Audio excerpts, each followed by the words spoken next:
The Five and Dime Theater Company has been producing live theater in Jacksonville for 12 years, going on 13. That's right. And Bradley Akers is the managing artistic director for the theater. He joins me now with details of this month's show called Clyde's. Welcome back to First Coast Living. Thanks for having me back. So Clyde's is actually a well-known production, but I haven't heard of it, and if they haven't, tell us about it. Sure, yeah, so Clyde's actually was just on Broadway right as the pandemic, Broadway was coming back. Okay. And what it's about is it's 4 formerly incarcerated people who are getting back into the world.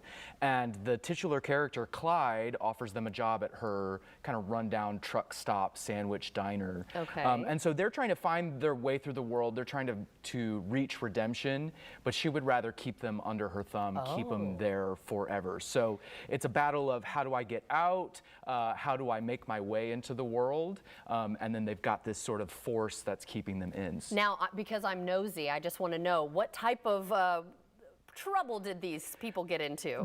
All kinds of trouble. Okay. Yeah. Each one has a different story that you find out during the show. Yeah, we don't want to give too much away. We want you to see it. And right now you're just looking at pictures of some of their past productions, but I have to know too, I mean, you've mentioned before, when not on this interview yet, but that it's the biggest production that you've had since the pandemic. What do you mean by that? Well, we are creating a full commercial kitchen in the space, right? So we've got a working grill, fryer, sinks, prep tables, everything, and we go through so much food each night because the cast makes sandwiches and eats sandwiches all night long. That sounds delicious.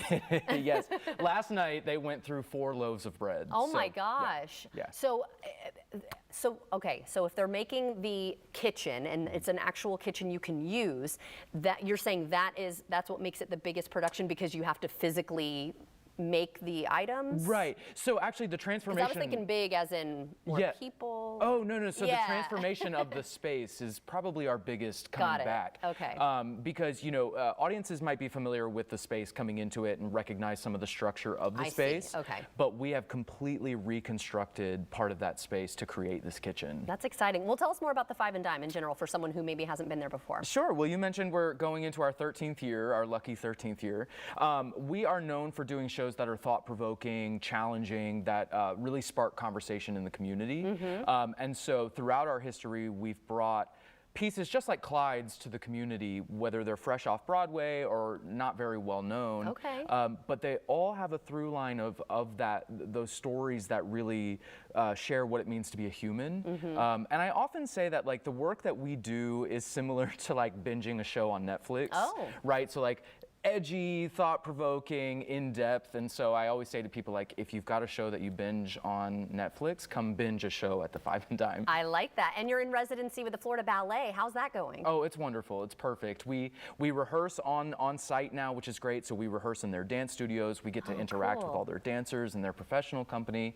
And as I mentioned, what's really cool is that transforming the space, because it's not a traditional theater space, we really see the sky as the limit. So each time an audience walks in, they get to see something they're not used to, a different seating configuration, and so we're really proud of this residency. All right, well, tell us about the rest of your season, and I know you're looking for people to audition. That's right. We have a show coming up called For Peter Pan on her 70th birthday, and we're looking for a cast of actors between the ages of 50 through 80, which is sort of new for us. A lot of our shows have skewed towards younger actors, but this one is coming up soon. That's going to be on June 17th, so we're looking for a cast for that. It's a beautiful drama. And then we'll end our season with a musical called Assassins, which we were supposed to do during the pandemic, but because of being shut down, we're bringing it back now. Right. Okay, well, if somebody is interested in learning more about your shows, your theater, or even auditioning, where can they go? They can go to thefiveanddime.org. It has all kinds of information about everything that we do. And 5 as the digit, not the word. Yes, okay. The five digit. All right. Well, great to see you again, and break a leg. Thanks so much. Appreciate it. And if you'd like to see this interview again, just head to our website as well.